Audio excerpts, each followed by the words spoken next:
ચેતવણી. આ વિડીયો કદાચ તમારા વિશે જ હોઈ શકે છે.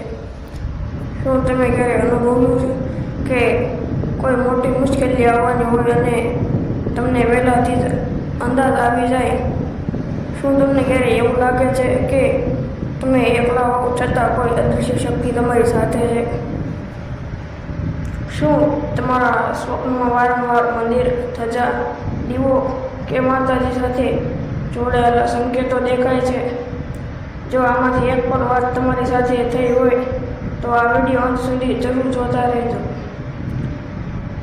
કારણ કે આજે અમે એવા 7 રહસ્યમય સંકેત વિશે વાત કરવા જઈ રહ્યા છીએ જેને ઘણા ભક્તો દૈવિક કૃપા અને આધ્યાત્મિક અનુભવો સાથે જોડે છે. અને સૌથી ચોંકાવનારી વાત એ છે કે 7મો સંકેત એવા લોકોમાં જોવા મળે છે જેમના પર માતાજીની વિશેષ કૃપા હોવાના ઘણા ભક્તો માને છે. તો ચાલો શરૂ કરીએ.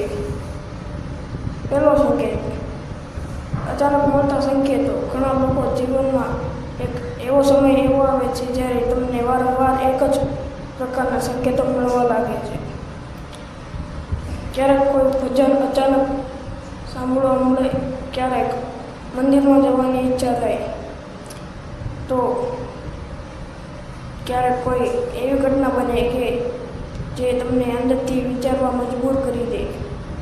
આવા સંયોગોને ઘણા લોકો માત્ર સંયોગ નથી માનતા, તેઓ માને છે કે જીવન તેમને કોઈ ખાસ દિશામાં લઈ જવાનો પ્રયત્ન કરી રહ્યું છે.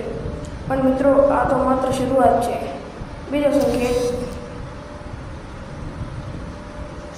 સ્વપ્નમાં જે તમને હચમચાવી દે. કલ્પના કરો, રાત્રે તમે સૂઈ રહ્યા છો અને અચાનક એક સ્વપ્ન આવે છે. તમે કોઈ પ્રાચીન મંદિર પાસે ઊભા છો, ઘંટનો અવાજ સંભળાય છે, દીવાઓ પ્રગટેલા છે અને પછી અચાનક તમારી ઊંઘ ખુલી જાય છે. ઘણા ભક્તો આવા સ્વપ્નને ખૂબ શુભ માને છે. તેઓ કહે છે કે આવા અનુભવો વ્યક્તિના મનમાં ભક્તિ અને સકારાત્મક વધારવામાં મદદ કરે. પણ હવે જે સંકેત આવવાનો છે તે લાખોમાંથી થોડા લોકો જ અનુભવતા હોય દાવો કરે છે. ત્રીજો સંકેત, મુશ્કેલી પહેલાં મળતી ચેતવણી. શું તમારી સાથે ક્યારે એવું બન્યું છે કે કોઈ કામ કરવા જતા હોવાની અંદરથી અવાજ આવે કે આ કામ ન કરવું, અને પછી ખબર પડે કે એ નિર્ણય સાચો હતો?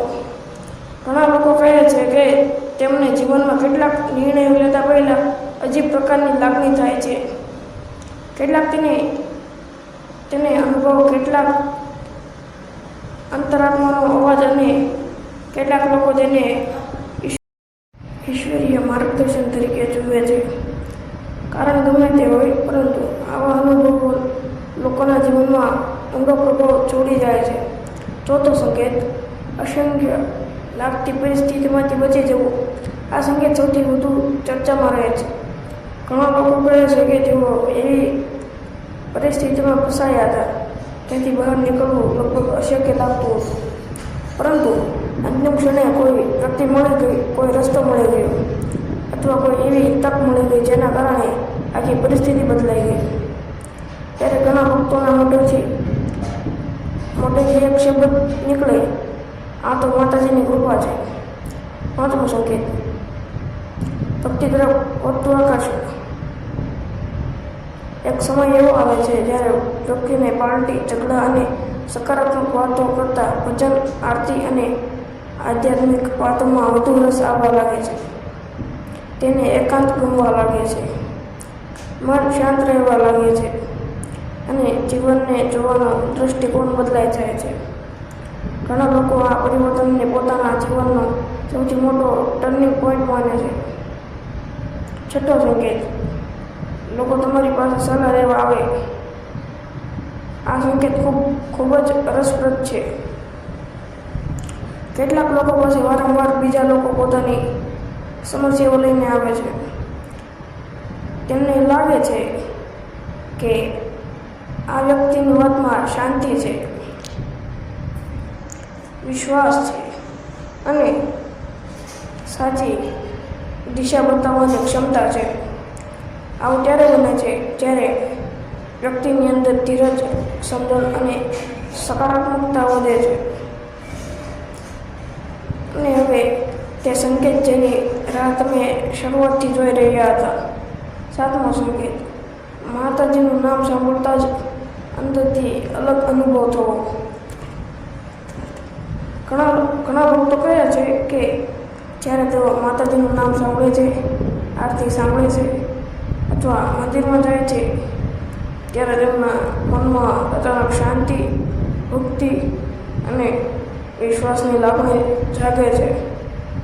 આ એક આધ્યાત્મિક અનુભવ છે જેને ઘણા લોકો પોતાની શ્રદ્ધા સાથે જોડે છે. મિત્રો, આવા અનુભવો વ્યક્તિગત હોય છે. દરેક વ્યક્તિનો અનુભવ અલગ હોઈ શકે છે, પરંતુ ભક્તિ, સારા કર્મો, દયા અને સકારાત્મકતા જીવનને વધુ સારું બનાવે છે. જો આમાંથી કેટલાક સંકેતો તમે અનુભવ્યો હોય તો કોમેન્ટમાં જરૂર લખજો. જય માતાજી. અને આ વિડીયો તમને ગમ્યો હોય તો એક લાઈક, શેર અને સબસ્ક્રાઈબ કરવાનું ભૂલતા નહીં. જય માતાજી, જય મેલડીમાં, જય ચામુંડા.